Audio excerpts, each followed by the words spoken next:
So good evening nga guys, so welcome back to A Silent One Adventure. So kakatapos lang ng mile marathon natin kaninang umaga. So tapos tayo with 10 km finisher. Then now punta ako sa Vermos at nakita ko po ang mga to. So meron silang parang ewan ko anong event yan, pero yan, meron mga pagkain na tinitinda dyan. Then yan, free ka sa lahat. So yan, meron silang bike lane for running, jogging, any sports. Sarado yung daanan.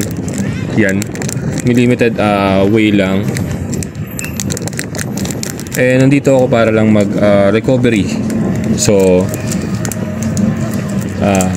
my target is 30 kilometers for this evening.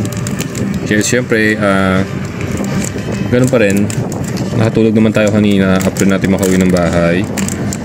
Kaya yun, exercise naman ulit. So chill ride lang tayo.